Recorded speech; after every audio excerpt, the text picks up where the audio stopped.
जी, तो अभी हम नेक्स्ट लेसन की तरफ चलते हैं। आज कैपिटल इन्वेस्टमेंट अप्रेजल टेक्निक का सेकंड जो वीडियो है वो हम शेयर कर रहे हैं। तो इसका टाइटल है द पेबैक मेथड। ये इसकी फर्स्ट टेक्निक है कैपिटल इन्वेस्टमेंट अप्रेजल की। इसे सिंपल पेबैक मेथड भी कहते हैं या पेबैक मेथड ओनली।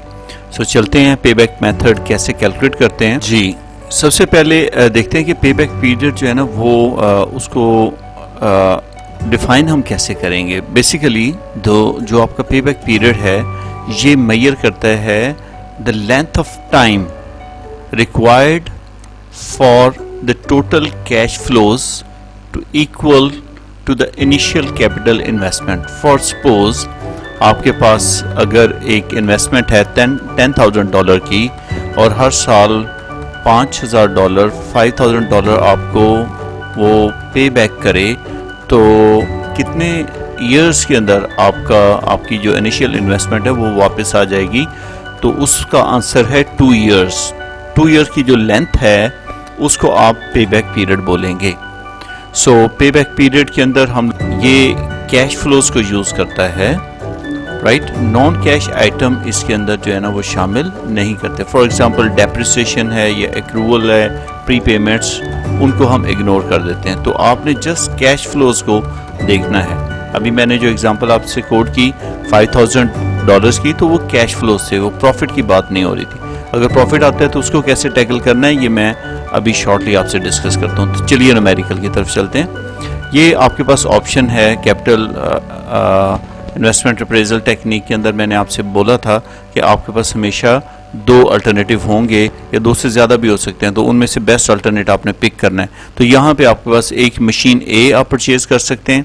उसके लिए आउटफ्लो जो इनिशियल है वो 210,000 है और 180,000 है बी के लिए।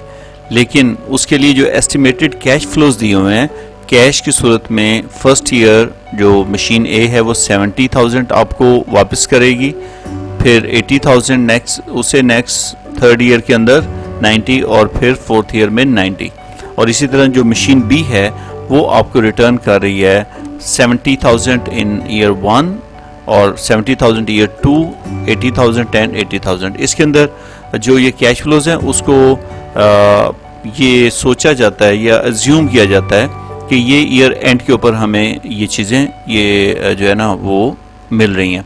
लेकिन पे बैक पीरियड के हवाले से जो कैश फ्लोज हैं वो आपके जो है ना वो on average for the whole year आपको जो है ना ऑन एवरेज रिसीव हो रहे हैं। मतलब 70,000 है तो उसको 12 पे डिवाइड करेंगे तो आपको हर महीने का कैश फ्लो आ जाएगा। तो इसके अंदर आपके जो कैश फ्लोज हैं जो कि आपको नज़र आ रहे हैं ईयर 1, ईयर 2, ईयर 3, ईयर 4, तो इसमें पूरे साल के अंदर इवनली आपको कैश जो है ना वो रिसीव हो रहा है। जैसे 70,000 है, ये इसको 12 पे डिवाइड करेंगे तो हर महीने का कैश फ्लो आ जाएगा।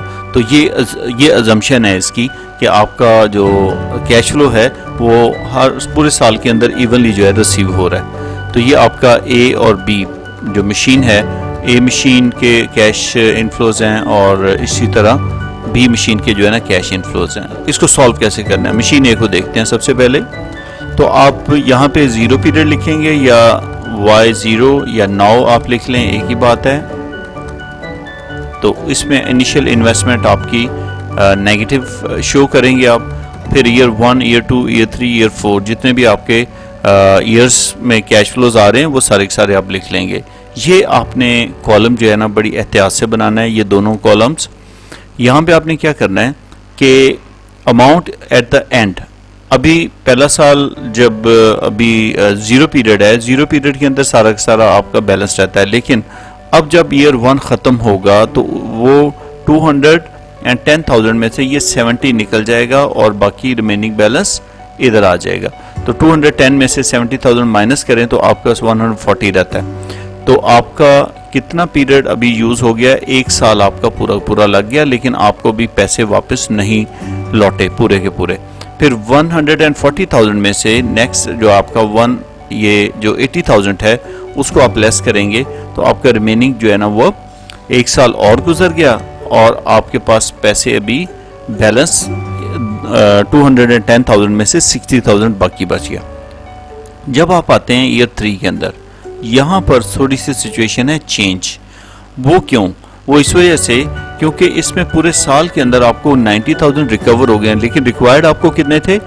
60,000। तो इस सूरत में आप याद रखिएगा कि इसकी जो कैलकुलेशन है वो आपने करनी ऐसे है कि जो आपका कैश फ्लो रिक्वायर्ड है, तो मैं यहाँ पे खाली रिक्वायर्ड लिखता हूँ ओवर रिसीव्ड, ओवर रिसीव्ड, ये मैं लिखूंगा तो उसका आंसर कैसे आएगा? 60,000 को मैं 60 लिख लेता हूँ, ओवर 90,000 को मैं 90 लिख लेता हूँ। तो इसका आंसर जब आप करेंगे, कैलकुलेट करेंगे, तो ये आएगा 0. राउंड कर रहा हूँ 67। ये फ्रैक्शन है, ये फ्रैक्शन है ईयर की, क्योंकि हमने पहले ही अज्यूम कर लिया था कि पूरे साल में इवनली पैसे आएंगे। ये 90,000 पूरे इवनली आ रहा है, तो आपका एक साल कंप्लीट नहीं हुआ उससे पहले ही पैसे पूरे हो गए, लिहाजा आपका ये पॉजिटिव चला गया। यहाँ पे पे बैक पीरियड आपको कहता है कि यहाँ पे रुक जाएं, बस इसके आगे आपने कैलकुलेशन नहीं करनी, बेशक जितने मर्जी कैश फ्लोज आते रहें। यही इसका ड्रॉबैक भी है बेसिकली। तो ये आपने क्या किया, 1 ईयर कंप्लीट, ये भी 1 ईयर कंप्लीट, और ये फ्रैक्शन, तो इसको आपने एडअप किया तो ये आपके 2.67 ईयर्स, ये आपका पे बैक पीरियड आ गया ए का। इसी तरह बी के लिए आपने कैलकुलेशन की तो 1 साल इधर, दूसरा साल इधर, तीसरे साल में आपको रिक्वायर्ड कितना है 40 है और आ कितना रहा है 80, तो इसका मतलब 0.5 इसका आंसर आ जाएगा। तो इसको आप टोटल करेंगे तो ये 2.5 ईयर्स। तो अब आपने ए और बी को कंपेयर करना है। इसका आंसर आ रहा है 2.5 ईयर्स और इसका आ रहा है 2.67 ईयर्स। तो इसका शॉर्टर है टाइम पीरियड, इसका मतलब आप बी को जो है ना वो पिक कर लेंगे, ठीक है। तो पे बैक पीरियड के अंदर ये आपने इस तरह जो है ना वो डिसीजन लेना है ए और बी के अंदर। अब नेक्स्ट आगे चलते हैं कि ये तो कैश फ्लो था, अगर प्रॉफिट आए तो फिर हम क्या करेंगे। तो अगर आपको प्रोजेक्ट का प्रॉफिट जो है ना वो गिवन हो, जैसे कि यहाँ पे देखिएगा वही प्रोजेक्ट आप ए और बी हम प्रोजेक्ट ले लेते हैं 14,000 और इधर 12,000, और इसके अंदर जो प्रोजेक्ट के एक्सपेक्टेड कैश फ्लोज हैं वो आपका गिवन है प्रॉफिट की सूरत में। और ये एंड पे आपको प्रॉफिट शायद इस वजह से हो रहा होगा कि आपका डिस्पोजल वैल्यू बीच में शामिल होगी, और इसी तरह ये प्रोजेक्ट जो है ना वो बी का।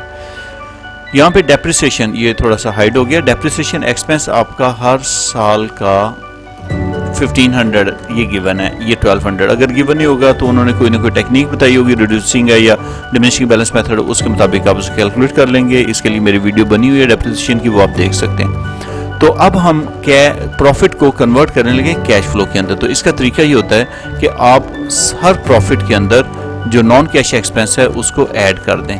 तो इसमें 15 ऐड कर देंगे तो आपका कैश फ्लो आ जाएगा। जैसे कि यहाँ पर इसको कैश फ्लो हमने कर लिया 5,000। इसी तरह नेक्स्ट ईयर के लिए देखिएगा, इसमें 5,000 में 15 ऐड करेंगे तो 65 आ जाएगा, एंड सो ऑन। ये आपका जो है ना वो प्रॉफिट अब कन्वर्ट हो गया कैश फ्लो के अंदर। बाकी आपका तरीका कर वही है, जैसे जीरो पीरियड के अंदर मैं एक प्रोजेक्ट की बात करूं, 14 आपका आउट हुआ और उसमें से आपको मिला कितना, 5,000 पहले साल मिल गया और आपका 9,000 रह गया बाकी। तो ये पहला साल कंप्लीट हो गया। सेकंड के लिए 9 में से ये 6 निकलेगा तो आपका 6,500 निकलेगा, तो आपका 2,500 रिमेनिंग रह जाएगा, और ये आपका साल ये भी कंप्लीट हो गया। नेक्स्ट ईयर के अंदर आपको सिर्फ 25 चाहिए, जबकि 9,500 आपके पास आ रहे हैं। तो इसका मतलब है कि एक साल से पहले ही चंद महीने गुजरेंगे तो आपका जो सारी इन्वेस्टमेंट है वापस आ जाएगी। तो टोटल इसका पे बैक पीरियड इस सूरत में आ गया 2.26 ईयर्स। ये ईयर्स में है, क्योंकि कैश फ्लो अगर देखें, अगर आपको प्रॉफिट या कैश फ्लो की बात है, अगर ये पर ईयर दिया हो, पर ईयर हो, तो आपका आंसर पे बैक का पर ईयर होगा। अगर ये मंथ वाइज है तो फिर महीनों में निकल आएगा। अगर ये वीक वाइज आपका कैश फ्लो दिया हुआ है तो फिर आपका जो आंसर है वो ईयर्स के अंदर नहीं, वो वीक के अंदर ही आएगा। इसी तरह बी को देखते हैं। बी के लिए आपने अगेन कैश फ्लोज कन्वर्ट किया, प्रॉफिट को एडजस्ट किया। प्रॉफिट को नहीं आपने लेना, आपने कैश फ्लो को लेना है। आपने 12,000 आउट हुआ, फिर ये 47 कैसे बना, 35 के अंदर इसकी डेप्रिसिएशन जो कि 1200 थी वो आपने ऐड कर डाली, तो आपके पास कैश फ्लो आ गया 47, फिर 52, फिर 60, 7 फिर 77 और फिर टेबल वही वाला आपने बनाना है। इसी तरह की वर्किंग करेंगे तो थोड़ा सा आसान हो जाएगा। 12,000 में से आपने 47 निकाला तो रिमेनिंग आपका 73 रह गया। एक साल कंप्लीट हो गया, पैसे अभी पूरे नहीं हुए। फिर 73 में से फिर आप निकालेंगे 52 और आपके पास 2100 रिमेनिंग रह गया। साल ये भी पूरा हो गया, पैसे पूरे नहीं हुए। फिर 21 और ये जहाँ पे आपके पास रिक्वायर्ड कम हो और आ ज़्यादा पैसे रहे हो तो वहाँ पर याद रखिएगा वही जो मैंने पहले फार्मूला आपको बताया है वो आपने अप्लाई करना है। तो रिक्वायर्ड कितना है 21 और आ कितने पैसे रहे हैं 67। तो इसकी फ्रैक्शन आप देख लें क्या बनी, तो वो आपके पास आ गया एक साल के 0.31 ईयर। तो आपने इन तीनों को जमा कर लेना, तो ये आपका पे बैक पीरियड आ गया। तो ए कहता है ए के अंदर आपके पास 2 साल और 2.26 ईयर्स ये लगेंगे, जबकि बी जो प्रोजेक्ट है उसके अंदर आपका 2.31। तो इसमें शॉर्टर इज़ बेटर। तो इसका मतलब है यहाँ पर ये ए जो है ना वो लीड लेगा, ए प्रोजेक्ट आप जो है ना वो एक्सेप्ट करेंगे। तो यहाँ पे इसका ड्रॉबैक भी डिस्कस करते चले जाएं, क्योंकि ये बाद में आने वाले या जब पे बैक इसका शॉर्टर को हम देख लेते हैं, स्टार्ट करते हैं। लेकिन इसके बाद जो हमारे पास कैश स्ट्रीम आनी होती है, कैश फ्लोज आते हैं, उसको हम इग्नोर कर देते हैं। इसमें टाइम वैल्यू ऑफ मनी नहीं हम ले रहे, ठीक है। और इसके अलावा हम लोग जो इन्वेस्टमेंट है उसका वॉल्यूम भी हमें कंसिडर करना चाहिए कि कौन सा ज़्यादा पैसा लगा रहा है, कौन सा किस प्रोजेक्ट में ज़्यादा पैसा लग रहा है, किस में कम लग रहा है। तो please like and subscribe my channel and share it with your friends. Stay blessed. Allah ताला आपको अपने हिफ्ज़-ओ-अमान में रखे। इंशाल्लाह मिलेंगे नेक्स्ट वीडियो में नेक्स्ट टेक्निक के साथ। अल्लाह हाफिज़।